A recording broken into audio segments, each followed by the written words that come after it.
హరీష్ రావును ఉద్దేశించి మంత్రి తుమ్మల చేసిన వ్యాఖ్యలను మాజీ మంత్రి పువ్వాడ తప్పుపట్టారు. తుమ్మల ఏ పార్టీలో ఉన్న పొలిటికల్ వేవ్ లో మాత్రమే గెలుస్తారన్నారు. కానీ హరీష్ మొదటి నుండి బీఆర్ఎస్ లో ఉన్నారు అన్నారు. 2018, 2023 మధ్య తుమ్మల ఎన్నిసార్లు హరీష్ రావు ఇంటి ముందు పడిగాపులు కాచారో గుర్తు చేసుకోవాలన్నారు. ఇక నా హాస్పిటల్ కబ్జా స్థలంలో ఉంటే మంత్రి తుమ్మల యాక్షన్ తీసుకోవచ్చు అన్నారు. అనేటప్పటికీ ఒక విషయం మీ అందరికి చెప్పాలి. ఆయన వరద వచ్చినప్పుడు కొట్టుకొచ్చే తుమ్మమొద్దు లాంటివాడు.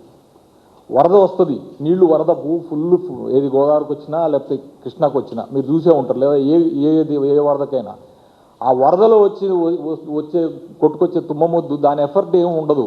అది ఆటోమేటిక్గా ఎక్కడో చోట కూలుద్ది, లేకపోతే ఏ ముద్దు అయినా సరే ఆ వరద దాటి కొట్టుకొస్తుంది. ఈయన కూడా అంతే.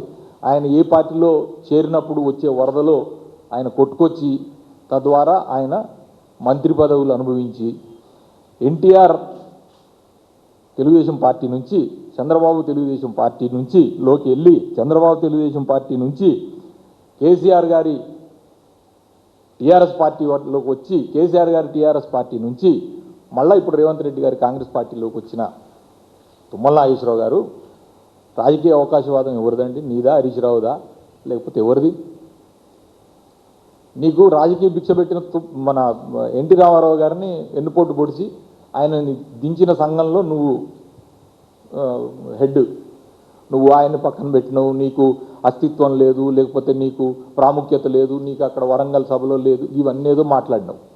కానీ నువ్వు అదే హరీష్ రావు గారి ఇంటి ముందు 2018 నుంచి 2023 వరకు ఎన్నిసార్లు పడిగాపులు కాసినావు ఒక్కసారి నీకు గుర్తుంటే ఒకసారి ఆత్మవిమర్శ చేసుకోవాలని నేను కోరుతా ఉన్నాను.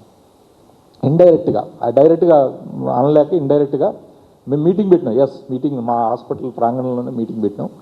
హాస్పిటల్ ప్రాంగణం కబ్జాలో ఉందన్నాడు. ఏ కబ్జాలో ఉంది? నువ్వు అధికారంలో ఉన్నావు, నువ్వు 2.5 సంవత్సరాలు మంత్రిగా ఉన్నావు. నేను ఛాలెంజ్ చేస్తున్నా, అందులో ఏమైనా కబ్జా ఉంటే నువ్వు ఇమ్మీడియట్గా యాక్షన్ తీసుకో. లేకపోతే యాక్షన్ తీసుకోకపోతే అక్కడికే వచ్చి ఆ ప్రాంగణంలో మేము ఎక్కడ మీటింగ్ పెట్టినామో అక్కడ నీ ముక్కు నేలకి రాయి తప్పు మాట మాట్లాడినందుకు.